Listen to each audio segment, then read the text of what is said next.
shut. All right. What?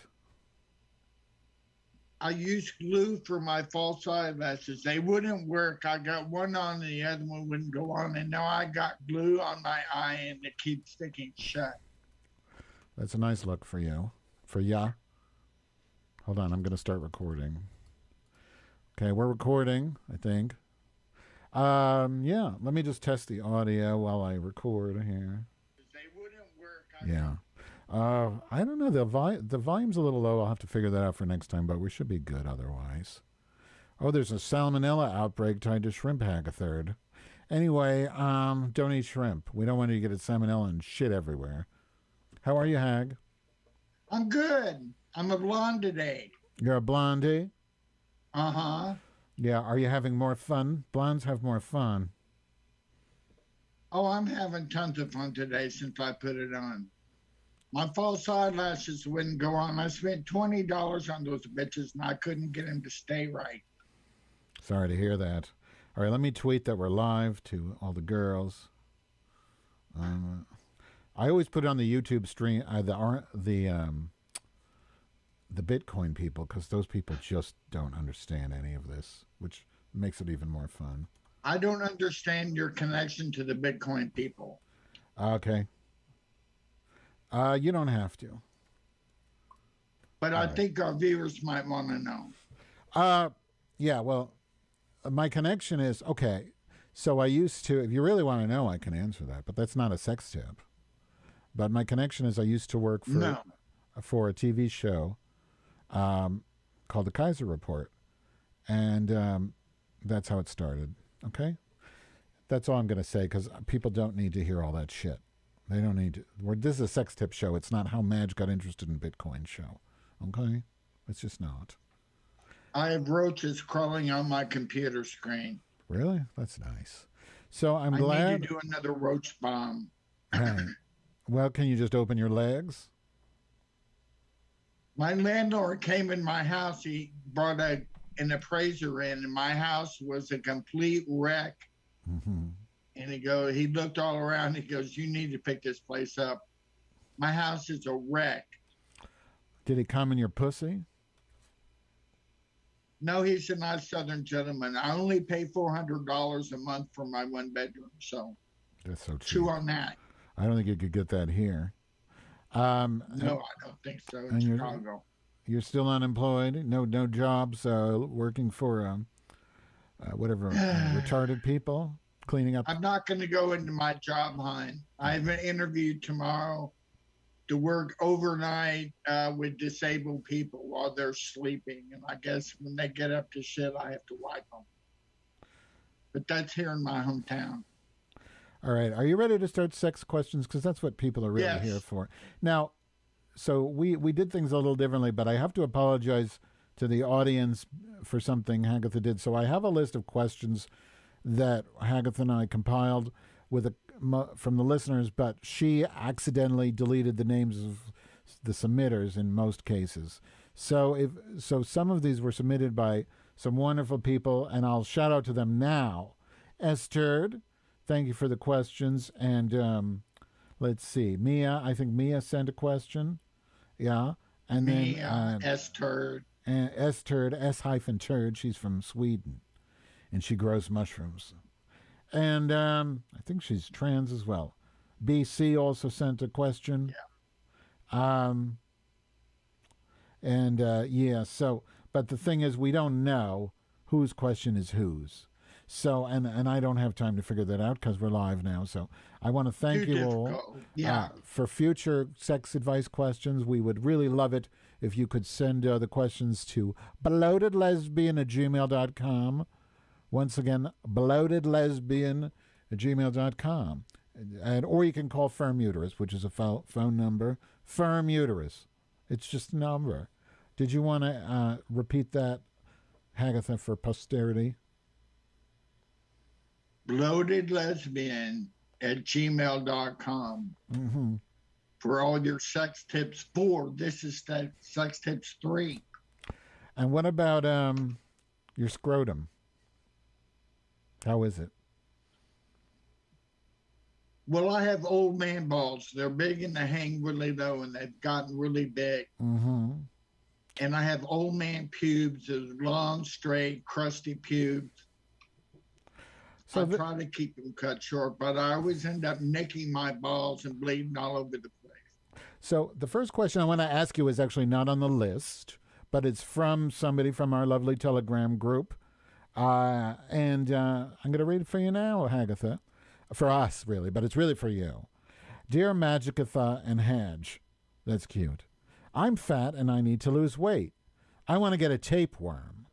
I understand that when you have a tapeworm, you can eat whatever you want, which is a dream come true for me. I would eat Jenny's every night. And pizza. I love pizza. The problem is, I don't know how to get a tapeworm. I was wondering if you could get one from drinking urine. Hagatha, I know you have experience drinking piss, so maybe you can offer some insights here. If I place a solo cup in a public urinal, will that suffice? I really want a six-pack, but I don't want to give up eating for it. Thanks, Fat Girl Friday. What do you think? Fat Girl Friday. Mm-hmm. I want to say if I look like I'm winking at everybody, it's because I had glue where I tried to put my false eyelash on and now it keeps sticking shut.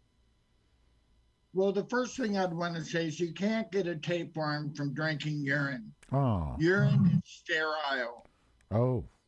Most people don't know that. They think that urine is nasty and full of all kinds of diseases and bacteria, but it's actually sterile. Mm-hmm. But if she's looking for a tapeworm or two, I think if you get two, they breed inside of you and you get a whole bunch and she'll get really skinny really fast. So how do you get two? What I would do, okay, I would go out in the back alley. I'd wait for a stray dog to come by because they all have the heartworms and the tapeworms. Grab it, stick your tongue in its hole, suck real hard, and you'll probably get one of those tapeworms come out, and you can just swallow it, and it'll go right down to your stomach. So that's what I would do. You can't get it from another human, I don't think. So lick a stray dog's asshole? Yes. And you'll get a tapeworm out of it. Probably a heartworm, too. I don't think he wants a heartworm. You want to die, but... I don't think humans can get heartworms, though. Can they? I've never heard of that. Right? I've never heard of it either, but you know, when you're dealing with all these parasites, who knows what you're going to get. But find a stray dog and lick it. That's what I would do. But it has to be a long-term stray dog because I think most regular pets are on worm medication, right? So they wouldn't have a tapeworm. Yeah, that's why you pick a strain. Okay, and then he can eat all the ice cream he wants? She can eat all she wants. She won't gain a pound. Okay. You know how you check and see if you have a tapeworm? Yeah. You starve yourself for a couple of days. Now, this was told to me when I was a kid, and I believe it. Mm-hmm. You get a cup of milk, you hold it up by your nose. Uh-huh. That tapeworm smells that milk. He's been starved. He smells that milk. He's like, I want to get some of that. Yeah. To fly on out that nose and you can grab it and pull it all the way out. You can go on YouTube. There's a whole, I wouldn't call it a fetish, but an insane interest in the kind of stomach worms you can get. People that work out a lot, these bodybuilders, they eat a lot of protein. They drink those muscle shakes. Because of all that protein, they get all these worms in their stomach. That's why they have those distended stomachs that they can't really get flat again. And I saw on YouTube, they cut some guy open and it just oozed and just all piled out all of the stomach worms that he had. He was dead? So that's why I don't work out. He was dead? No, he wasn't dead. But they just cut his stomach open? Had to get the worms out. I saw it on YouTube. That's all I can say. Next question. Dear Madge and the almighty Hagatha. I don't know why you get to be almighty. I recently went on Grindr and saw a good-looking guy, so I went over to his house. The man who answered the door was 40 pounds heavier than the picture he posted. He was also ugly and bold, sweaty, and hairy. What is the proper way to deal with the situation? Do I go ahead and have sex with him? Or get the hell out of Dodge? I know the kind of thing to do would be to stay and at least let him blow me. But I don't like to be tricked. Thoughts? Signed, Trick or Trick? ? Ooh. Well, I had this exactly happen to me Oh. a few months back in April. I hadn't had sex for 2 years, and I hadn't discovered Grindr yet. I knew it was out there, but I didn't go to it. Mm-hmm. But I finally went on Grindr. The first night I went on, they show you people that are like 1,200 feet from your house, Right. 3,000 feet from your house. They show all the queens that live by you. And this guy was close, and his face didn't look that bad. It was just a close-up of his face, and it didn't look that bad. And at that time, I didn't know to look down at what his profile said, how tall he was, how much he weighed. After the fact, I saw that he put down that he weighed 250. Now, if I'd read that, I wouldn't have went over to his house. But like I said, I didn't have sense enough to read that. You were new. Pardon me? You were new. You didn't know better. You're lagging. You were new on the Grindr, and you didn't know better. Did he say how tall he is? Pardon me? Did he say how tall he is? I didn't read that part. I just went by the directions to his house and the picture of his face. Okay. Which didn't look that bad. I gave him my number. We talked on the phone. I went over. I got directions. Turn around, and there's a trailer, and there's this huge, gigantic, fat man standing, waving me in. And I'm like, oh, God. But I hadn't been touched in 2 years. Here goes my eye again. I hadn't been touched in 2 years. So I just went on. I said hi to him. We went inside. We sat on the bed. And he was real jumpy, like he expected me to jump up and run out of there. But like I said, I was really hard up, laid back. Then he knew good times were going to happen. I laid back, put my hands behind, and I'm like, unzip my pants, baby. And he unzipped my pants, pulled me out, wasn't hard.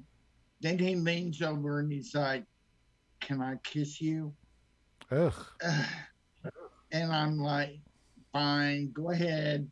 And he had this awful breath that I can't describe. It was worse than shit. He's kissing me. Thank God he's not putting his tongue in my mouth. Yeah. But he's kissing me, these awful dry kisses.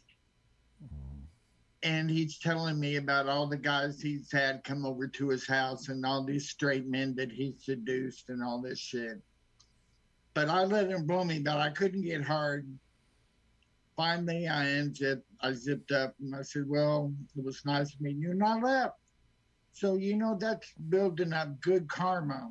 Okay, so that's what my house, and I don't look like what I look like on my picture. Okay, so that's what you did. It sounds to me like maybe you have some regrets. Is that what you're suggesting that this tricked audience member should do? Is just grin and bear it? Because maybe grin and bear it. Why, I would just leave, honestly. Yeah. If it was me. Get a quick blowjob.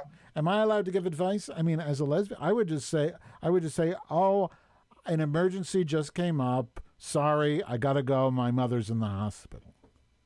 Why would you go through something in the car? Right. Yeah. I don't understand. Why would you want to? I mean, you're not even getting paid for this, Hagatha. It would be one thing if this was a $250 trick, but it's not. This is supposed to be for your pleasure. Why would you do that to yourself? I wanted somebody to want me. I wanted to feel desirable. I wanted to be touched. I wanted to be kissed by somebody cute, but you take what you can get when you get it. Now, Grindr used to be a telephone thing in Chicago. You would call this number that was in the back of Gay Chicago, and it would go through all these people leaving their messages, and if you like what they said, you'd send them a message, and then you would talk on the phone, you'd give your address, and you went over to their house. And I got laid big time back then because there were a lot of cute guys on there. This was before phones, really before computers had really taken off. But I never had anybody turn around and leave when they saw me. And like I said, I used to look pretty normal. Hagatha, when we've done this show before, didn't you use headphones? No. You've never used headphones? Because I notice now you're not using headphones, and I'm kind of hearing myself. Well, that's just a note for next time. Maybe headphones would be nice. Because I'm kind of... Yeah. Okay, well, that's great advice, except not really. I think sometimes, I mean, usually you give really good advice, but I feel like in this case, grin and bear it is a horrible advice. And I think you're going to create a whole... If anybody who listens to this, I mean, imagine, what these people would do. They're going to have PTSD from their grinder tricks. I think that's unhealthy. I say, find an excuse, get the hell out. That's my advice. But anyway, that's neither here. I've got another question. This is a quick one. This is from the real. All right. This is from the real Carney Wilson. Huge fan of the show. I was okay. I'm just gonna. The grammar's a little weird. I was okay with my. Is she fat again, or is she skinny again? Well, yeah, Carney Wilson bonded with her father, Brian Wilson, by eating cornflakes with half and half in the morning. Got very fat, and then I read a story of hers. The first time I broke my wrist when I was reading People magazine, a long time ago, I had broken my wrist, and the doctor's office had talked about how after she lost the weight, she took a bath and her skin she'd sink to the bottom of the tub, but her skin would float to the top of the tub. So she still had all the loose skin. So she was skinny, but her skin was so big and long that it just went to the top. Weird. I don't know if she's fat or skinny now, but that's really not the point. I was okay with my husband's foot fetish at first. Oranges and cherries during sex. Then he started eating fried chicken sandwiches and loaded baked potato soup out of my vagina. How can I tame him? How can I tame his fetish in a way that won't hurt our marriage? I don't understand how you would... First of all, I never heard of baked potato soup.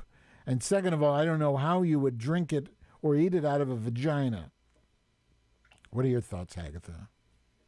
Well, is it a real vagina, or vagina is just code for asshole? Is this a woman? Yeah, it's a woman, I guess. I really don't know. Does it matter? No, it doesn't matter. Well, then answer the question, please. Thanks. Well, I know you could do shots off of somebody's stomach, and that's kind of hot. Shots? And I guess you could eat food off of somebody's stomach, but eating it out of their ass or out of their cunt's pretty nasty. I just don't understand. Not that big. Have you ever? What is baked potato soup? It's a loaded baked potato soup with bacon and cheese in it. They must have just turned her upside down and poured it in her cunt. So this is a Southern thing? Because I've never heard of loaded baked potato soup. I thought she meant he loaded baked potato soup out of my vagina, like loaded is a verb describing the soup. You're saying it's loaded describes the baked potato. So it's loaded baked potato soup. So it's like a soup made out of the things you would load a baked potato with. It's like a bagel with everything on it. But a soup. But it's soup. I still don't get it. Anyway, so you think it's gross. So the question is, I think it's gross. What do you do about getting rid of... She's obviously not comfortable with her husband eating and loading soup in her vagina. What can she do? She doesn't want to hurt her marriage. Well, the only time food and sex have crossed my mind together is you go to Steamworks and you stick a hot dog through the glory hole and see if the person on the other side eats it. Mm-hmm. But as far as this, she should just tell her husband, look, that's what God made bowls for. My cunt is for fucking. If you want to fuck me, fine, but leave the food out of it. That's what I say. That's not a great question. But there must be some way to compromise. Like, I would say maybe get a blow-up doll, right? Maybe get a blow-up sex doll and put the soup in there. You could maybe get a Dixie cup, put some loaded baked potato soup in there, and you could eat it together and sort of share and have a three-way with the blow-up doll. What do you think about that? I like compromise. Blow-up dolls are good for a lot of different things. I'd say he could do that. Or a fleshlight. You could have soup in a fleshlight. Loaded baked potato soup fleshlight. I don't know. I'm just thinking out loud here. Huh. Uh-huh. Great next question. Yeah, definitely the next question. I didn't put that one in just so you all know. I skipped over that one because it's not. Well, they're all great, real. Let's questions. go on for better content is forthcoming. I'm not so sure because you left this one in. How do I tell that I was a former whore? He knows that I'm much more experienced than him, but has no idea I was a paid rent boy. Well, signs Mia. That's from Mia, who is our. That is one. I do know that was from Mia, who is a person from our little Telegram. She has a very good-looking mixed boyfriend. Really? Very good-looking boyfriend. And Mia and me share our past. We're former whores. Mm-hmm. He did it, I don't know what city, but I did it in Chicago for years. Yeah. You know, there's people in Europe, especially in France, you don't have the stigma with being a prostitute or being an escort like you do over here in the U.S. My favorite writer, Colette, one of my favorite short stories is The Last of Cherie. And then the whole thing is about a courtesan who was past her prime but was still being taken care of by her various daddies that she had gotten to fall in love with her. Mm-hmm. She had a gay boyfriend who would fuck her, which was straight for pay. He would fuck her. She'd give him pearl necklaces and all this stuff. But the whole attitude of the courtesan, it's like over in Japan, they got the geishas. And the geishas don't necessarily fuck, but what they do is they sit at the table with all the gentlemen. They guide the conversation. They keep everything rolling along at a pleasant pace. Make sure everybody's got food and drink. You know, in different parts of the world, being a sex worker is a good thing. Mm-hmm. And one of my favorite people in the world who's since passed is one queen that used to always give a talk at the Mustard Seed in Chicago on Friday night. He was a former whore when he was much younger. And he said, and I believe him, the ex-prostitutes make the best lovers. They know where all the buttons are. They know how to maintain exciting atmosphere in sex. They'll do things that a normal person wouldn't do. They take chances, put their finger here, push there, squeeze there. Right. And at the end, the guy always comes. I never had one man that I met that I could not get off. Wow. Because a good prostitute, it's like you have an index file of all the sexual acts you've done and all the men you've seen and all the dicks you've sucked and squeezed. That's all in your mind, and you're able to put that into use. If you're going to do anything, do it good. So, in other words, what you're saying is he should tell his boyfriend and just say, "Look, I agree, and I think I'm not most doing it now. Yeah, I love you, but you get to benefit from all my experiences, and that's just the way it is. I'm not turning tricks now. Frankly, I'm too old to turn tricks, so I'd still do it." I agree with that advice because, you know, I think being prostitute is a very respectable job. I think it's good work, it's hard work, it's honest work. It should be legal. I don't know why it's not, and it's a ridiculous fucked up moralism that comes from our ridiculous it comes from our ridiculous reliance on these Western religions that fuck up people's minds in order to control people. But, and you know, something came up with that this week. And plus, I also think gay people generally understand that. So, yeah, I mean, I think people appreciate prostitutes. I would say, oh, that's great. I'm glad you're a prostitute. I'm glad you know how to please a man or a lesbian. But, you know, like something came up this week. You know, OnlyFans announced that they're going to stop having porn on their site. That's the whole point of OnlyFans. The same thing that happened at Tumblr. I mean, I have no idea what happened there. It makes no sense because they're killing their business. It's got to be a grift, right? They're just doing it to get a bunch of venture capital money, and they're going to run away with it. What else could it be? Because it's going to kill the business, right? Well, older gay men are keeping them afloat. And older gay men like to see the action. And especially during... I almost did Chatterbait. Mm-hmm. What's that? Especially during COVID. I almost did Chatterbait, but I couldn't get my ID picture to line up with what they wanted. Thank God. I submitted my ID like 3 times, and they said it was too fuzzy, didn't show my face. You have to hold it to where you get... It just didn't work for me. But my friend Rick does it, and he's 400 pounds. And old, right? He doesn't make any money, but he talks to people. He's real old, too, you said. He's like 73. Yeah. My best friend. I just think it's terrible because they're pulling the rug out from under these people who need money, especially...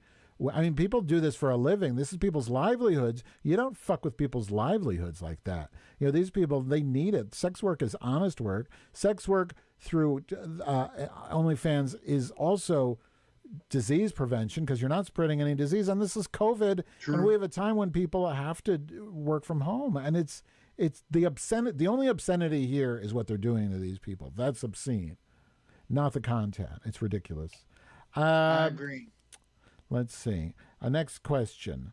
I have a friends with benefits situation with a hot Puerto Rican guy, but I'm not into from under cheese of his uncut cock. I like a nice sweaty dick as much as the next queen, but there has to be a line I won't cross. What's a Mary to do? Signed, Cheese Dislover. Cheese Dislover. Okay. Well, I saw this question and I thought a lot about it. Mm-hmm. I'm not grossed out by very many things. Shit doesn't gross me out. Piss, puke, snot.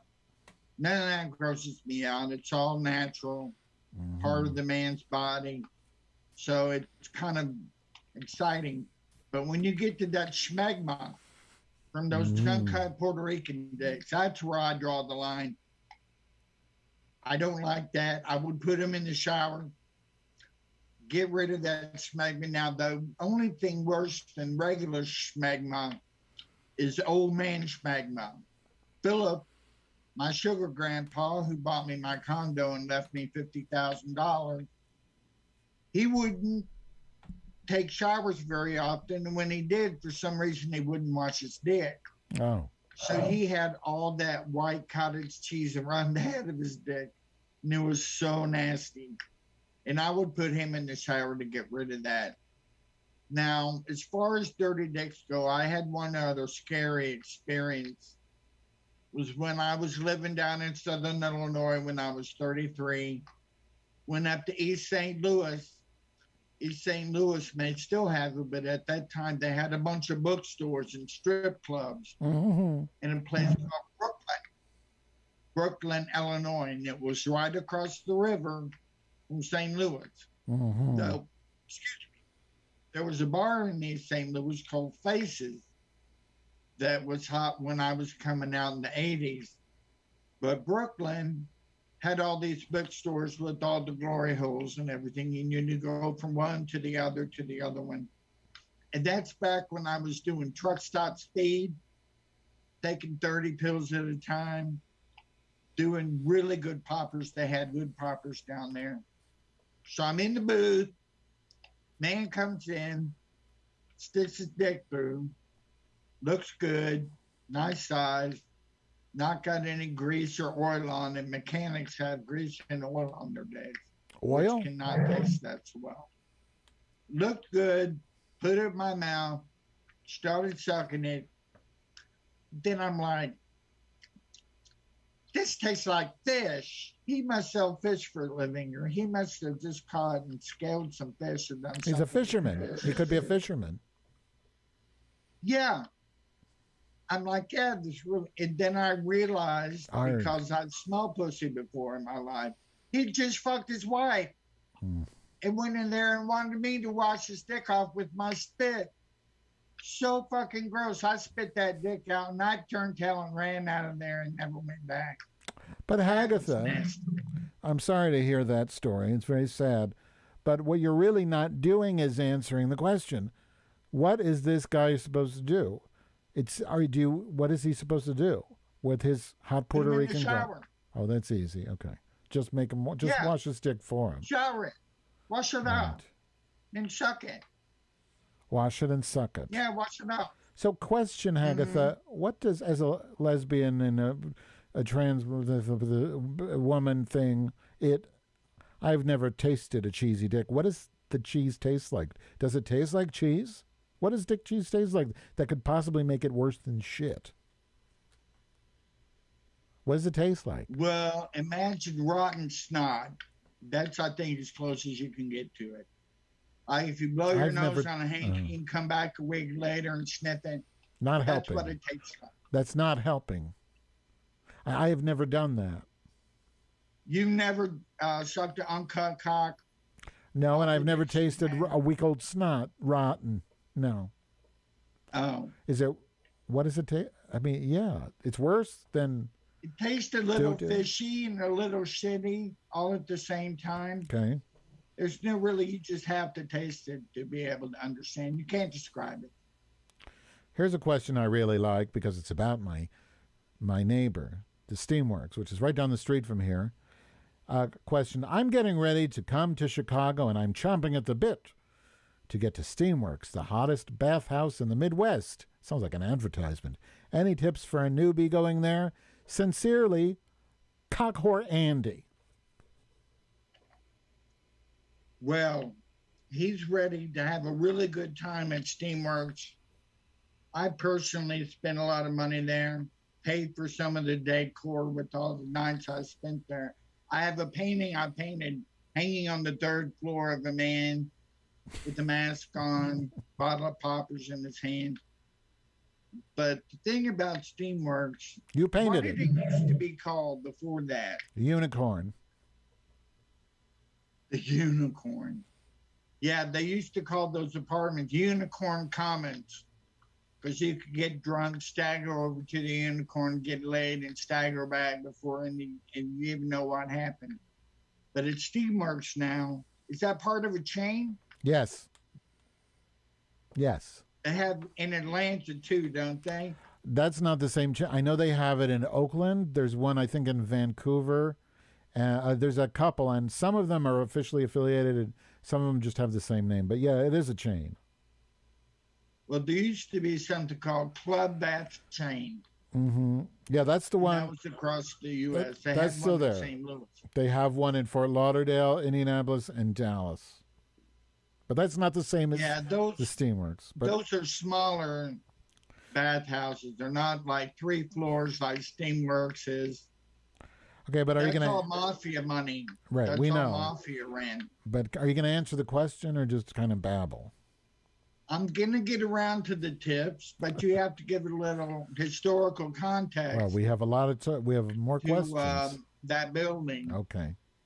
Used to, they had a big glass window, and they had their 2 front windows where they would take your money and give you your towel and your key and all that. Mm-hmm. They had a big plate glass window, and so people would drive by and see all the people standing in line and be like, I want to go in there. There's a crowd tonight. And you would go in there, and everybody driving by could see you. They switched that to where it's all indoors now, so no, you can't drive by and see the people standing in line to go in there. Mm-hmm. But the thing about Steamworks, if you've been there, the minute you walk in, you smell that bleach. And it's like Pavlov's dog. You ring the bell, he salivates. You smell that bleach, and your hoe gets excited. So you're standing in line, smelling that bleach, getting all revved up. Getting whored, if you're top, maybe. Getting whored. Mm-hmm. Now, there's 2 experiences at Steamworks. There's where you just get a locker, put your clothes in the locker, keep your money in your locker, keep your drugs in your locker, and then you just walk around all night. Or the best experience is you get a room, and they have regular size rooms. The bigger sex dungeon rooms are kind of off-putting to a lot of queens. They get scared. They don't want to go in there. They equate that with sex pigs, unsafe sex, and disease. So don't get one of those big rooms, or People will look a lot, but they won't come in. Really? You get a normal sized room. You go in, take all your clothes off, and that's your base camp for the night. Like Mount Everest? Ground zero on 9/11. Mm-hmm. You're in there, and from that way, there are two different approaches you can do. You can stay like a spider in your web and wait for the flies to come by and get sucked in your room. They walk by, they like what they see. They're ready to go. If they're really a good steam worker, they'll have the semi-hard on and they'll kind of push on it or adjust it and look in at your room. And you could go all night just having people coming in and out of your room. The problem with that is the other guys in the other rooms are staying in their rooms and they may be really good looking and you're missing out because you've been waiting for them all to come to you. You need to go out and scout for yourself and look at all the guys that are in their rooms and try to get them to let you come in their room. So or you could go to some of the other slings that they have in different places and the glory holes they have in different places. And you can have sex all night in those places and not be in anybody else's room or even your own room. Wow, Hagatha. So it sure sounds like there's a lot of options for this new queen. So it sounds Very like so. Just take one approach and try it, and the next time take another approach. Like your advice is basically be a spider. Now, I have spiders in the back of my apartment in the alley, and sometimes they stay home in their web and they catch flies, and sometimes they scurry about, doot, doot, doot, and check out the place. So maybe be a spider. Yeah. Be a spider. Stick your hole up if you're a bottom and get fucked, or if you're a top, jack your cock on the bed and do that for an hour, get a trick or two, and then maybe take a walk around and see what else is available, right? Work the glory holes. A lot of queens go to steamworks just because they don't want to go. I've gone through this a million times. Why gay men want a dick, but they don't want the man attached to the dick. Can I tell you That's some advice? Intimate. Can I tell you the audience, some advice that I heard from a very nice gentleman named Hugh? His name is Hugh. Hugh, who used to play piano for Barbara Bush. Hugh told me, Madge, he said, if you're ever fucking someone, he said, I know you're a lesbian, but tell this to your audience. If you're ever fucking somebody without a condom, remember you can get an STD. The first thing you want to do after you fuck this person without a condom is you want to piss. You got to piss to clean out your urethra, right? So but the first thing you do is, now we all know you should use condoms, blah, blah, blah. But if you don't, piss afterwards and clean your junk. Don't you dare go anywhere after you don't switch tricks without cleaning your junk. Don't be like Hagatha's friend who fucked his wife and then goes inside to give Hagatha an anchovy Caesar salad. No. Clean it out and piss. True. I agree with you 100%. You agree with Even Hugh. the nastiest of queens like me will spritz between tricks. Yes. You always go in the shower. Mm-hmm. Or they used to have that big whirlpool with the hot bleach water. You dip down in that stuff, pee in the pool, get all that shit out of your pee hole. Pee in the pool. Because that's bacteria and you can get infected. So always spritz between tricks. I don't want to mislead people. You're still always running the risk of getting terrible diseases. Syphilis is running rampant all over this country right now because kids are on PrEP and they think they're invincible. I'm just saying if you do it, at least take these precautions because it'll help. Wash, go. Well, that's why you have an advantage. That's the good thing about the bathhouse is that you do have all these sanitary facilities. You can wash right away. You've got showers. Take advantage of it. You've got soap. Clean it. But be sure to piss right away first, then clean. Now, there's some people, some evil people, some sex pigs, that will not wash their dick off on purpose. Ugh. And go find a queen that they can stick their dirty dick in their mouth, and they get off on that. On spreading disease. They're humiliating and causing someone else to feel sick like they want to vomit. Those are some sex pigs that have really low self-esteem, and they're looking to get their dirty dick sucked. That's a whole, you want to totally avoid that kind of person. Absolutely. The rule of thumb is sniff first, suck second. Sniff Always first. Sniff first. Sniff before you suck. Sniff before you suck. Great. You okay. Smell shit. Go on to the next dick. Sniff. What was it? Sniff and then sniff before you suck. That's something I think we can all live with. Now, Hagatha, there's a long question I want to get to about fetishes, but first there's one more this question I want to ask because it sort of mixes the political thus and so with what's going on with the pandemic with what we've been talking about. Really interested in your opinion on this question, which is probably the longest one we've gotten. Dearest Hagatha and Madge Tips ladies, I'm a married gay man, but this pandemic has caused my marriage some strain lately. You see, my husband is an anti-vaxxer.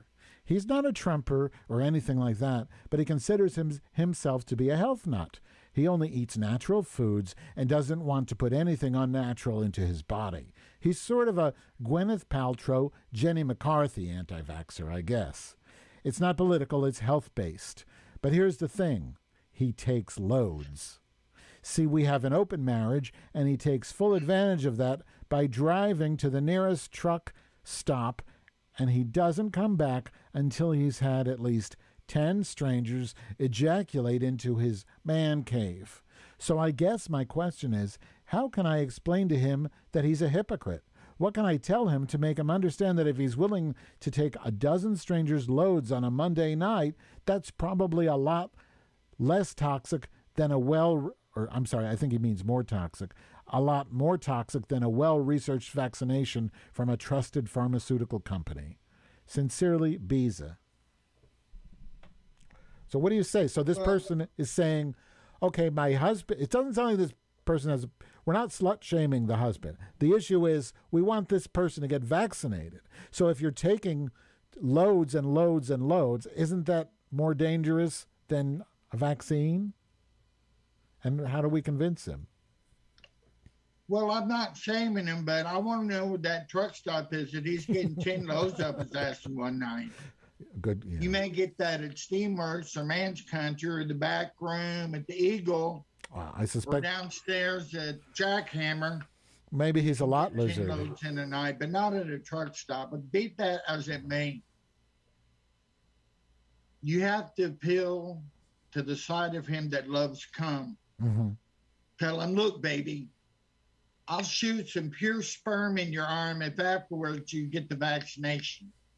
If he's really a cum queen, he'll go for it. That's what I say.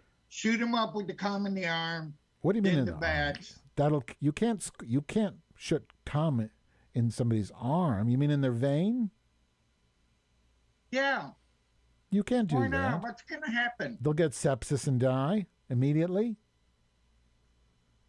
Oh, all right. Disregard that then. Maybe in the rectum, though. But all the gay people are vaccinated. All the gay people are standing proud with their vaccination sign. They got vaccinated. I live in a small town, and there were some people at the four-way stop with their signs saying, enough is enough, freedom, not vaccinations. You know, we should be proud that all the fucking Republican right-winger Christian Southern Baptist people are dying. Now, I know there's been a lot of discussion on the chat room whether we should be happy or not that 99.9% of the people in hospitals are anti-vaxxers. The person, I think they brought it on themselves, so, you know, I don't have a lot of sympathy. But Hagatha. Shoot him up in the arm. But Hagatha, and that's, we're kind of maybe we could say, you're saying sort of like tease him with cum. So maybe you would say, okay, I will give you a syringe full of 20 loads if you get vaccinated. Is that what you're saying? Bribe him with cum? Yeah. But the syringe would go in the ass, not in the arm, right?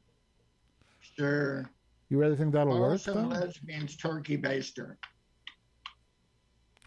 Or you could offer him like a gay sex party or a cruise, maybe. Like, okay, you get vaccinated. Yeah, gay cruise. Because that's a good idea, actually, because you can't go on a gay cruise if you're not vaccinated. So she could say, well, okay, or he could say, okay, if you get vaccinated, we'll go on a cruise. And you can take 100 Yeah. loads and listen to house music, right? That's fair. Yeah, eat a lot of good food, drink a lot of good champagne. Yeah, I'd love to go on a gay cruise. I can't afford it. I don't think the bottoms are allowed to eat, though, at the buffet. They're not allowed to eat. No, I don't think so. Not on a cruise. I've been on a cruise. Have you? The food makes you shit like a goose. It just. I don't think you would want that.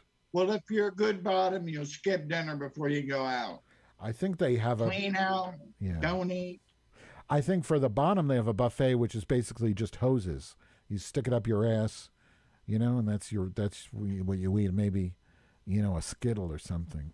Okay. Maybe some nice vegetables to start the night off with to get your hole loosened up. Nice zucchini, squash. Inserted rectally? Eggplant. I was watching on my porn. Yeah. And I'm always looking for things I've never seen before. Uh-huh. So I put in huge dildo twink. And what pulled up was this twink had these toys that I've never seen before in my life. I have no idea where she got these gigantic dildos. But the thing about this one queen, she done something to her balls. So her balls were as big as a grapefruit.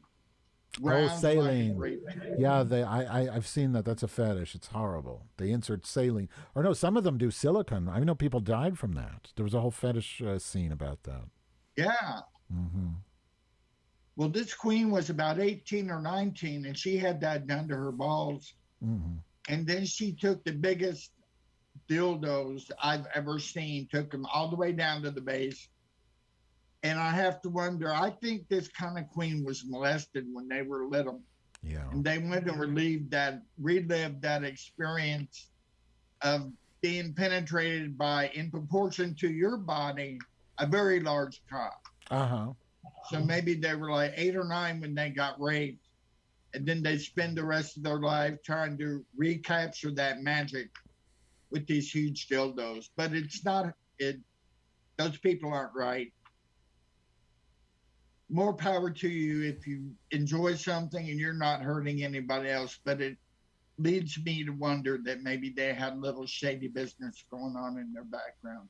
I was never molested, but I wish I was, because it would explain a lot. Well, something happened to you.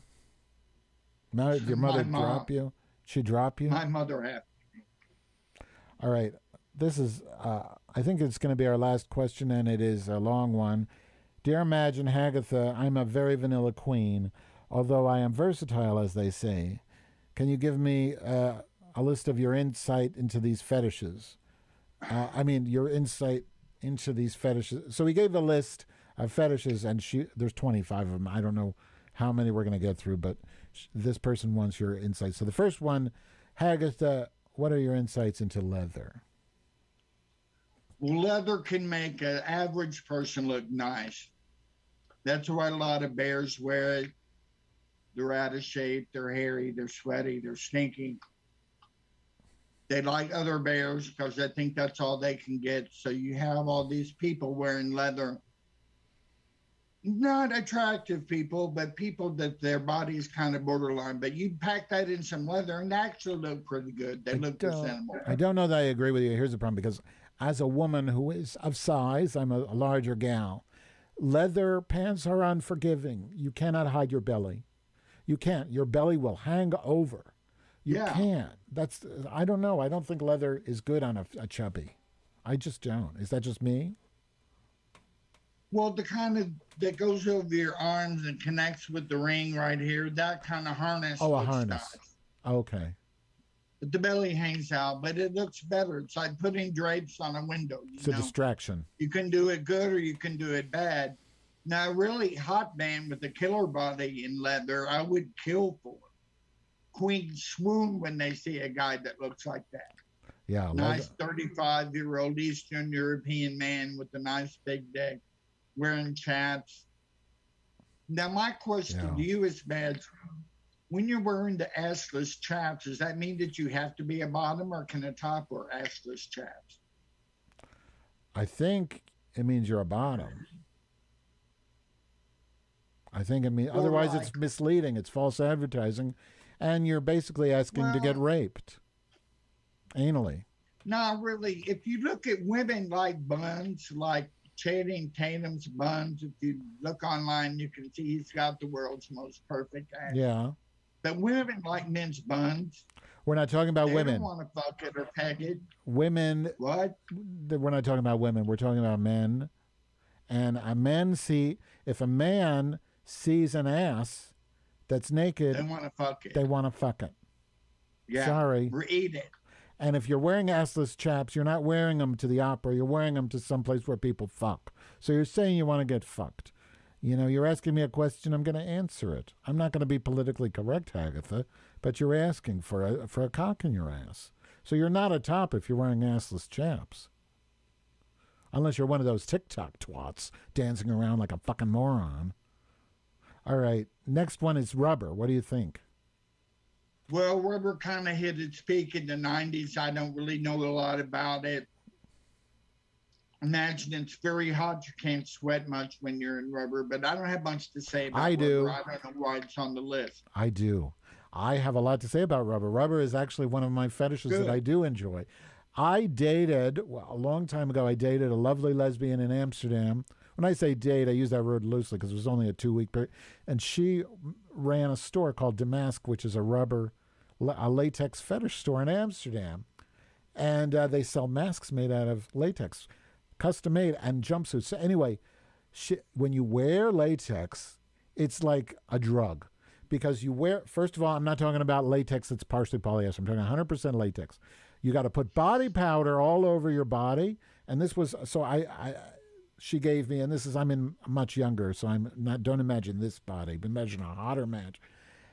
So you put the powder that causes the cervical cancer all over your body, and then you put on this latex jumpsuit. It's like a little one-piece jumpsuit that goes from here to shorty shorts, a onesie, and you zip it up, and it's like, oh my God, your whole body's on fire with orgasms. It's the sexiest feeling. I can't describe it because it's like it's a second skin. You don't sweat in a normal way because it completely closes off your pores. So when you sweat, it just drips all the way down your thigh and goes into your socks. So when you're going out dancing, every bit of, so you start dripping, almost like there's a faucet that's dripping water down your socks. And it's the sexiest feeling. I remember going to Crowbar wearing this latex outfit here in Chicago and having sex on the dance floor and sex in the VIP area, just fucking everywhere in this thing because it makes you so sexy. So, not to mention the fact that it looks wonderful because it just goes bajump. Everything just falls into place. And it has to be 100% latex. And it's just the sexiest. It hides your lumps. I mean, you can't be super obese and wear this because you'll still see it. Yeah. But if you have a reasonable body, it makes you look like gorgeous. And then, but let me tell you what happened. So my latex fetish didn't last long. So this is like 1994, 25th anniversary of Stonewall, New York City. I'm there, and I'm wearing this to the Roxy in New York City. And I was dancing, and the problem is it fucks with your electrolytes. And I wasn't drinking enough water, and I thought I was going to die. So I start sucking on my finger, and I realize my finger tastes like rubber. And I look at it, it's all a prune. And I started like getting dizzy, and I felt nauseous, like I'm going to die. I had to rip off the latex, and then I started feeling better. I had sweat out like all the salt from my body, and I threw the thing in the garbage, never wore it again. That was the end of my fetish. But it was quite a ride. I'm a fan. So, yeah. Wow. That's why we do this. I knew you spent time in Amsterdam. Yeah. Are the old people kinkier in Amsterdam than they are here? Old people? As a rule? Old or all? What do you mean? Fetish is accepted, encouraged, absolutely much more than here. Absolutely. It's fetish is viewed as something really cool and wonderful. It's like, to me, basically most of society, if you've ever been to a fetish party, it's a certain vibe where people are cool, they're very open, they're open-minded. You'll see gay people at a fetish party, straight people at a fetish party. It's this very open-minded vibe where everything's okay, S&M, everybody. I feel like the whole city of Amsterdam is like that. I mean, it's not like they're very open-minded in that way, and fetish is much more mainstream than it is here. So, yeah, I would say so. Yeah, I'd like to go there sometime. Rope. Next fetish, please. Rope. I need 30 seconds. I'll be right back. What am I supposed to do? 30 seconds? I can play some sound clips. I wasn't prepared. Sorry, I had to turn my air on. It was getting kind of hot in here. You scared me. I wasn't prepared. I was going to play some sound clips, but I didn't have to, thankfully. So, rope. My allergies are acting up today a little bit. Mm-hmm. I'm sneezing a lot. Oh, no. Now, I've got my hair right. My wig is not coming off today, but when and my eye just stuck. Oh my God. Your eye got stuck and you lost your teeth? Was that your top tooth or your bottom teeth? My bottom. Are you wearing your top teeth? I'm saving them for last. But are you wearing them both now? Very nice. Yeah. Next fetish. Rope. Well, all I like to say about rope is my one heroin addict boyfriend, the one thing I wanted to do more than anything was tie his pretty feet up, and he would never let me do it. Yeah. I'd try and bribe him with heroin, with money, with alcohol, with pot, straight porn, all this stuff. He would never, ever let me tie up his feet, and that always made me feel like I got cheated. That's the only thing I have to say about rope. They have people that enjoy being hogtied. They like being immobile. They like that feeling of they're struggling. They can't get out of it. They're totally at the mercy of the person that they're with. And I understand that. I would probably like to be tied up. That is one thing I've not run across. See, I'm not into it, but I do have a little story because I've tried it. Being a lesbian, I do like to be open-minded. So maybe in the 90s, I guess I did a lot of experimenting in the 90s. I was dating this gorgeous Cuban lady, and she wanted to tie me up. So I'm like, sure, we can try it. I've never tried it. We'll try it. So I had my grandma's couch. She had died in like 1990. This old furniture from Brooklyn. I had just taken the plastic off, and because she had plastic on the couch, and so it was a beautiful old-fashioned Golden Girls couch with nice wood. So this girl tied me real tight to the couch, and then she starts fucking me, right? On this couch like this.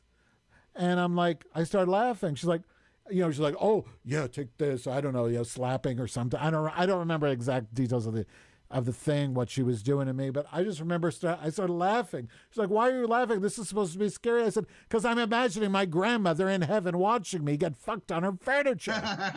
I just couldn't take it seriously. Anyway. Never a dull moment in heaven watching all of us down here. Before we I do have one thing to say about that little story. Go on. Hold on, because this is sort of breaking.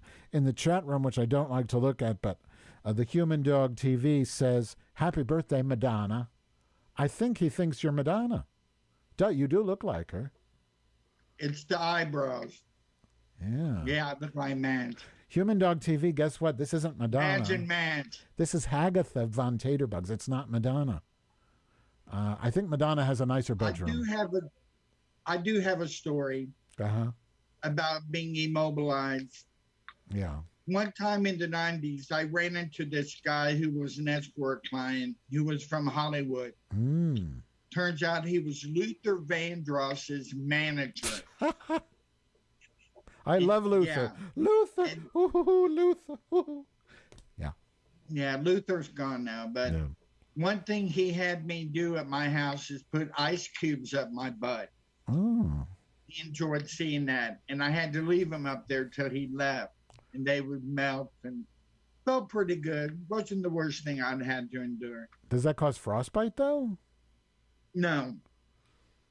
He ended up paying for me a plane ticket to come out and see him at his house in Hollywood. Did you get to meet Luther? And the thing is, I had pretty much free reign. I could go where I wanted to go. I could go out to the clubs. They were all with this. This was in West Hollywood, and he had his own bungalow, so he was doing pretty well. But he would be gone all the time and I would be there. Then he got it in his head that when he left, he would handcuff me to the radiator. And I would be handcuffed to the radiator while he was gone for about 3 or 4 hours. And that gets boring. But the other thing he would do is when I would go out and I would come back in, he would make me endure an inspection of my asshole to see if I've been fucked or not. When you've been attached to the radiator? No, whenever I had been out to the sex clubs. Oh, I see. I would come staggering home. I wasn't drinking then, but I would come staggering home. And he would get me up against the wall and give me like a Nazi type inspection of my asshole so he could see the damage and the aftermath of it all. But yeah, he would handcuff me to the register. So I know a little bit about that. Okay, next fetish, used underwear. Well, one thing I'll say about women's underwear, when you're out in the sticks down here where I'm at, and you're lucky enough to have one of these big sex shops that sells all the costumes and the porn, DVDs, magazines, sometimes you'll get lucky and they'll have the arcade in the back.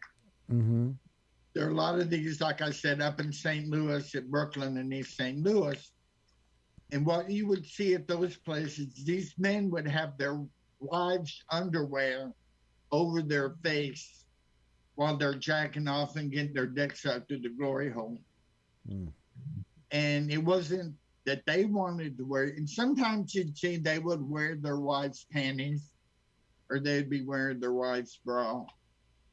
But as far as I know, a lot of gay men like dirty underwear, dirty jock straps. I've never really run across that much, but I think a it's lot disgusting. of women sell their panties online. You can, and I don't know, they can't get them all filthy. I mean, they're selling 10 a day. They can't really dirty up 10 pairs of fucking panties. They must have some shit spray or they rub a little tuna on it. Don't you wonder, like, where these fetishes come from? Like, I always think, and maybe it's just me being narrow-minded, but every fetish, it makes me think, well, what's the corresponding childhood abuse that caused it? Like, I have no idea why anybody would want to smell used panties. Like, is it a diaper thing? Did mother left their diapers on their face or something? I mean, no, that's another fetish.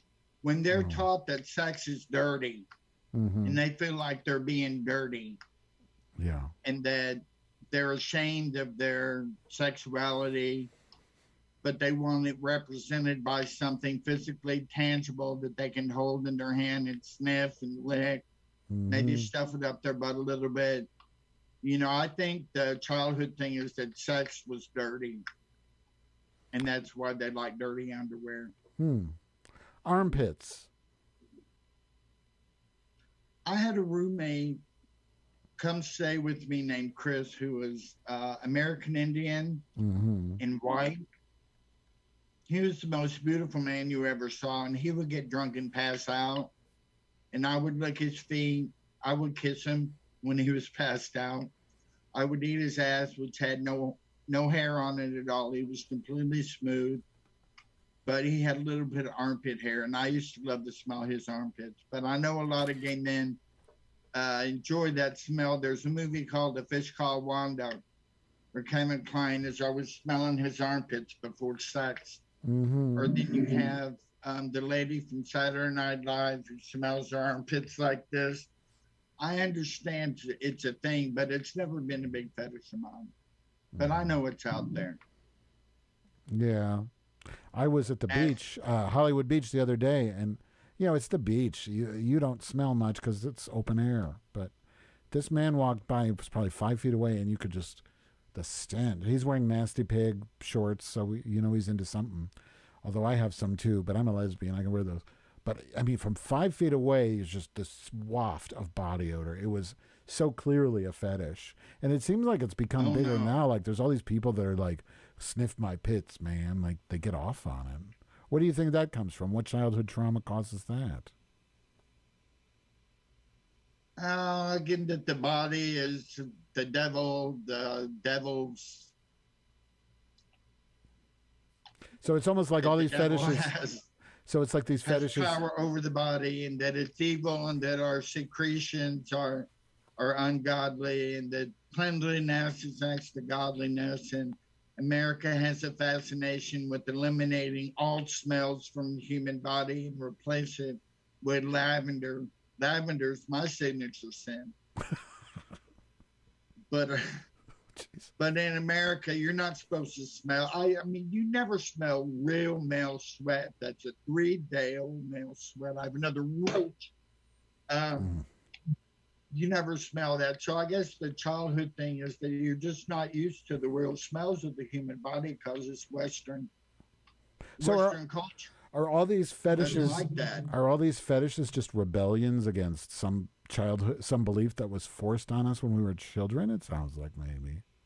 Well, if you talk to my friend Rick, he's always going off on that rant. His things, he's a nudist. And I don't get it. He has nude days where he stays nude in his apartment all day long, and it's a turn on for him. Now this is your obese friend who's on Chatterbait? The Chatterbait friend, Rick, my best friend in the world. And he's 400 pounds and naked? And naked in his own house, and that turns him on. See, when I'm naked, I don't like being naked in my own house because my fat is heavy and my pants hold the fat up. You know, so like I like wearing clothes because it makes my fat not move around. My fat is heavier when it's clothing helps me hold my fat. It's supportive. Why would you, and I'm not 400 elbs, but I can't imagine being 400 pounds and then your just fat is dripping everywhere. I don't understand this pleasure that your friend gets from that fat being naked. Just being exposed. His big fantasy was getting a straight guy to get nude with him in the steam room or up on the dunes in Indiana, the Indiana dunes, where there's a lot of privacy and a lot of clothing optional beaches. He used to like to go there with his straight friends, and they would get all nude, and they wouldn't care. It was not a big deal to them, but to him it was a huge turn on. And then he'd get them drunk and suck their dicks. So yeah, I never got the nude thing, but he's totally into it. I don't even see nudism on this list, but anyway, we talked about it. What about uniforms? Uniforms. I'd like a Nazi uniform. Oh, girl. Somebody had the SS gear. You like that? Had the baton and would torture me with the baton. Maybe fake push me in an oven. You know, I like the SS gear, but a lot of people like a police. See a lot of these queens at these other bars dressed up like police. Mm-hmm. I would love to have a police outfit. I would go out and I would arrest these boys, skater boys on the street, fill them all up, check them for guns. I think that could be fun. What is the boot black thing? Do you know about that? The boot black people? What is that? Well, it's a subservient position for the boot black boy to take care of all the tops boots with the shoe polish, the shoe polish and the towels and just the whole thing of going through it, being at their feet, being subservient, worshiping their boots, and by extension, worshiping them. You know, it's hyper-masculinity that these boot black boys, they're usually skinnier, smaller queens, tend to be younger, that like to do the boot black. I wonder what childhood... I'd like to do the boot black. I think it's hot. I wonder what childhood thing they're rebelling against. Dirty shoes, having to clean your shoes? I don't know. My parents never gave a shit about how... But I always wear sneakers. I can't relate to this shoe polish nonsense. And none of my shoes need to be polished. What about urine? That's really one of yours. Yeah. That's the big one. Urine. All right, let me say one more thing about footwear. When I was 12, I had these Pat Boone shoes, these white shoes, and I used to wear them to school. And one day, all the boys in my PE class, every single last one of them, all 30 of them, gathered around me and were calling me faggot and queer. And I had my ballet shoes on and I had my white shoes. The whole class ganged up on me, and it hurt me so bad. I'll never be able to live that down. It really hurt me. And it's all because I wore white shoes. It was classic. We've all been so traumatized in school. I mean, I have heard so many heartbreaking stories, and I certainly have my own. It's amazing, right? It's just, I'm trying to find what is your Twitter? Before I forget, I want to tell people what your Twitter is. It's Hagatha something, right? Oh, H Taterbugs, is that it? Oh, God. Let me find it. Yeah. I want everybody to follow Hagatha on Twitter right now. It's H Taterbugs. Oh, you've got 4 followers now. Maybe you'll get more. H Taterbugs on Twitter. And you have a gorgeous picture there, so please follow Twitter. I want to be on Twitter. But Hagatha, you got to start tweeting. Oh, you've done 4 tweets. That's good. Good. I didn't realize you 4.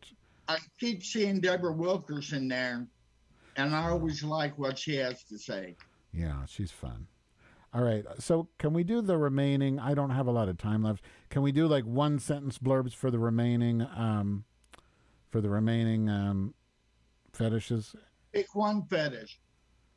Can we just do? I just want to. I'm just going to call out the fetish. You give me a sentence, and then we'll just do 1 sentence, and then the next one. Okay? Can we do that way? All right. Okay. Urine. Yeah. Urine. Put a styrofoam cup in the urinal. Wait for somebody to come and pee in it. Then when they leave, go out and get it and taste it. Put it behind your ear. Don't gulp it. I never gulped it. I just tasted it. Spit. That's what you do for urine. Okay. Spit. Spit. I was in love with the preacher's son, and he used to always spit in my drink and force me to eat it, which I loved it. It totally turned me on when he did that, eating his spit. And he would flick spit at me. Him and his friend would flick spit at me. That I didn't like so much. But yeah, spit can be very hot. Food. I don't have much to say about food. We covered that before with the soup and the vagina, so let's move on. Feet. I have beautiful feet. I've shown them on the chat room. With feet, you don't want just like perfect test tube toes. They want to have character. They're like a hand. You've got to have the knuckles, and you have to have the veins, and you have to have the nails. And so normally, if somebody has a nice pair of feet, I'll go to bed with them just if they have nice feet, and I'll focus on their feet. I don't want mine kissed or caressed or sucked. I've had a couple of queens do that to me, and it was no big deal. But I really enjoy sucking toes, yeah. Enemas. Well, as I said before, I used to do enemas when I was growing up as a semi-sexual experience. I'd have the ice water in the enema. I'd have the hot water in the enema. We've covered the whole process of cleaning out the second orifice all the way up to the second orifice. When you're going to have a night of getting fucked, the whole process of douching is a sexual act all on its own. So yeah, it's fun and it's hygienic. Okay, next fetish. Diapers. What was that? Diapers. I used to work for an escort company that was basically one fat queen in a really nice apartment in Boys Town. She would find these boys, and then she'd have a stable of boys. And what would happen is she would get a new one would come in. She would discover a new one. She'd put an ad in the paper, and they would go to the payphone right underneath her window. So they would call up, and she'd look down and see if they were cute or not. His name was Kelly. Mm-hmm. Anyway, I worked for Kelly. And he told me that Richard Simmons was a regular client and they like to be dressed up in diapers. And that's honest to God true factoid from my escort experience. Richard Simmons. Can't you just see it? It's so perfect. It's totally like obvious. I see it. Yeah. Yeah. So that's it. The diapers. Okay. Unfortunately, we don't have sound clips for the other fetishes. Next one, piercings.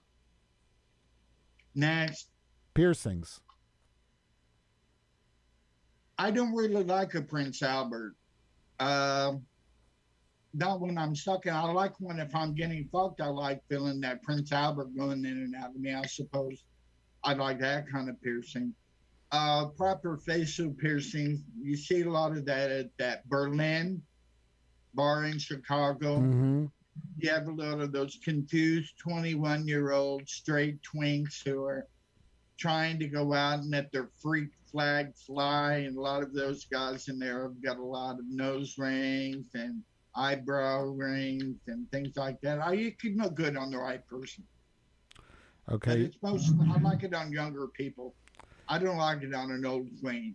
Okay, the next one is a big one, and I do have a sound clip. Let's see if you can guess the fetish based on the sound clip. Shit. Yes. Well, I'll keep it short and say people think I eat shit, but I don't. I did try one time. Speaking of Berlin, I met a young guy there named Kevin. Very cutest guy I ever dated. I got him involved with escorting, how to place an ad, how to, orchestrate that whole thing. And he made a good living off of it, and he did it for a long time. But we dated, and I liked him more than he liked me. So I asked him one night, and he was totally open for anything. And I asked him to shit in my mouth. So I laid down on the floor, squats above me, plants his hole right over my tongue. I'm tonguing it. He's pushing. You can feel the anus poof out when he's straining it. And he couldn't shit. He was poop shy, and he didn't have to shit. So I never ate shit that time, but I tried. Very good. Cock and ball torture. Again, I think a lot of people with the low opinion of themselves do a lot of that. They think the dick is shameful. It needs to be tortured. Their balls, which God gave them to put seed in a woman and create a baby. They think that's what their balls are for, and they're not doing that, so they want to torture them. They want them to be big. They like that big ball bulge when they walk down the street. Like that kid in that dildo video. They get off on just making them bigger and bigger and bigger. And, some are the size of a watermelon. Now, you can't tell me a person that's done that to their body has a very high opinion of themselves. Okay, next fetish, fist fucking. In the 70s, queens took it all the way up to here. Nowadays, queens just take it up to about here. The 70s, the late 70s, the early 80s, I blame a lot of the AIDS epidemic on the promiscuity of that time. Gay men were just going bananas like they are now with PrEP is on the scene. Everybody's getting fucked. They don't care about the syphilis. They don't care about the gonorrhea, the chlamydia, the anal warts, or anything like that. Everybody's getting screwed. They're not getting HIV, and that's all they care about. But back then in the 70s, the queens were just totally unhinged. They had to wear a handkerchief so you knew automatically whether someone was in the piss or shit or bondage or dominance or submission. But they used to fuck a lot deeper with the fist fucking back then. I think it's high. Somebody tried to fist fuck me, and my bone structure won't permit it. My two ass bones are too close, so can't. They tried to get in there and they couldn't. Did you try it with? Yeah, I've never been fist fucked. Did you try it with a midget? Have you? With a what? A midget? No, I've not had sex with a midget. Tried that. You know what? That reminds me. You were supposed to ask me about my midget encounter at Market Days. I completely forgot. Do tell. No, we got to. Tell us your midget story, Madge. Okay, but we have to wait till after. There's just 5 more fetishes. So 1 sentence each fetish. Okay, you got to go faster. Okay, and then we'll do the midgets. All right. Remind me midgets. Mental note midget. Okay. Slave and master. 1 sentence. The boy next door to me, for 10 years, we played slave and master. I did everything he wanted. I would mow his lawn. I'd mow the lawns he was getting paid for. I'd bring him food. I'd bring him money. I'd bring him pot. He was my master and I was his slave, and I loved it. Next fetish, edging. Edging is for stupid people. Next fetish. That's perfect. You almost come, and then you just don't come. It's always these fat, stupid, ugly, sweaty, fat, hairy people that are into edging. Nipple torture. I had a Latino man when I was escorting. It all goes back to escorting with me. Mm-hmm. This guy was an older queen. He had a chain running through his nipples. Through it, like if he made a hole and had it go in and come out. Disgusting. And when he was getting his dick sucked, he would pull that chain and go, "His nipples, his nipples." And he would say that when I sucked his dick, and he liked it. So, you know, you see these twins going like this, and you see him cross like that. It just looks ridiculous. I agree. I don't get it. I agree. Punishment. The preacher's son again rears his ugly head, his beautiful head. He used to paddle me on the bare butt with the ping pong paddle.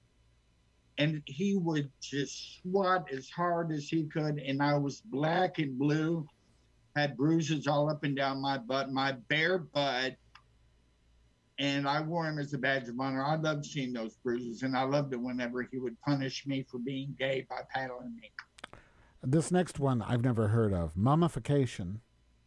I don't even know what that is. Mummification is when they wrap you up in saran wrap.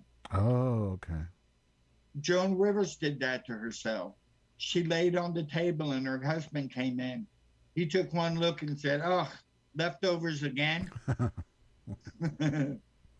But so that was her big joke. That's the best joke she ever made. What is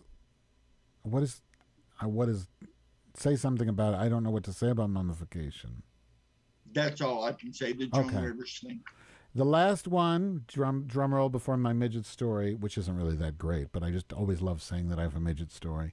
It's all about the build-up. The last fetish, straight for pay. What is that about? Straight for pay is when a gay man has a sugar mama, somebody in her 50s, her husband makes over $100,000 a year, doesn't pay her any attention. She's tired of playing bridge with the other girls or hosting this cotillion or this fundraiser. She's bored.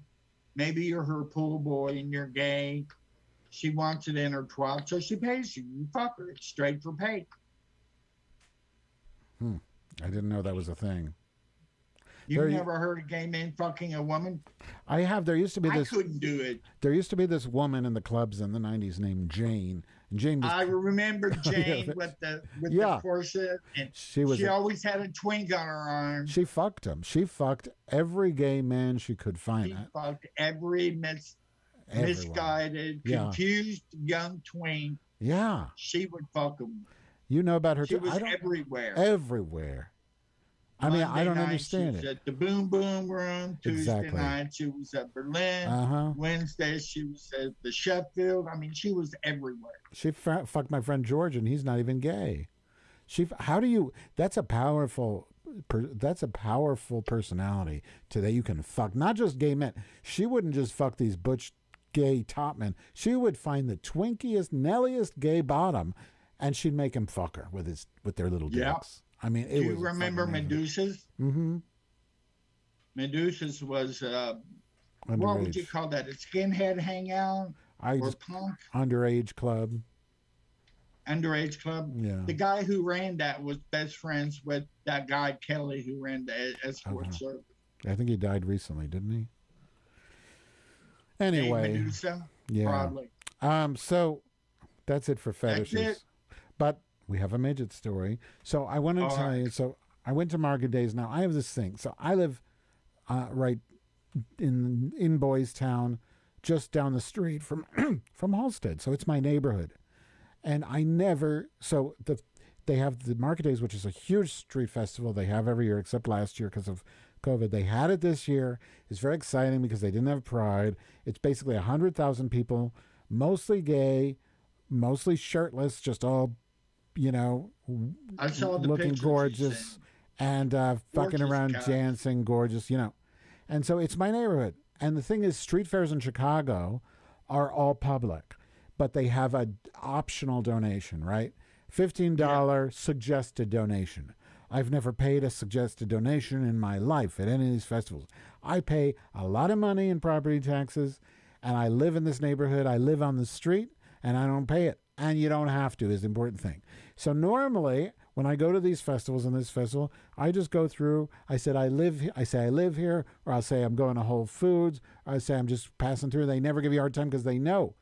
Well, guess what? So so I went Friday night, no problem. Saturday night, no problem. Then Sunday, I go there on my own street, because at the end of the street is Halstead. There's this little midget about 3 foot. I don't know if he's a midget or a dwarf. I'm not sure. I think one of them is disproportionate. I'm not sure. I don't want to be politically incorrect by making a difference. There's no difference. Midget or dwarf, they're fine with me.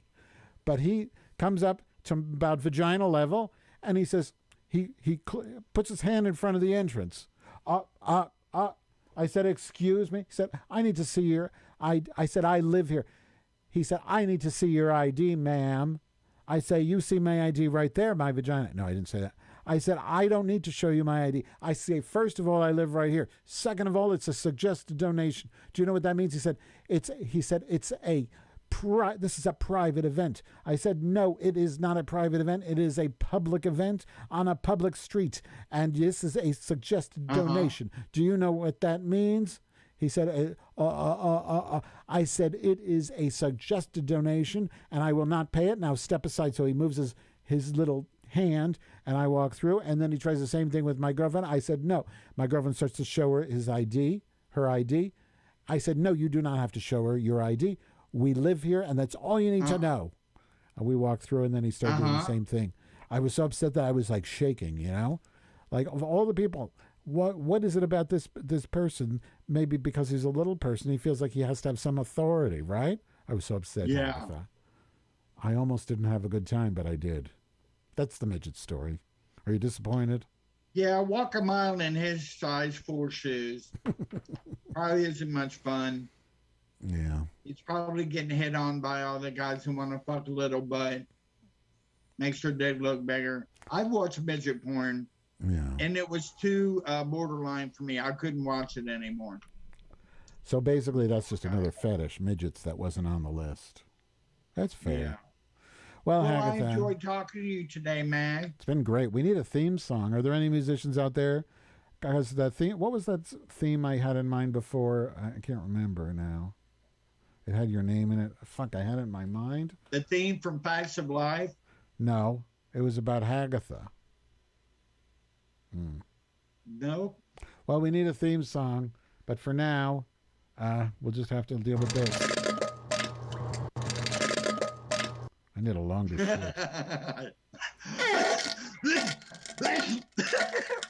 Oh, look at you.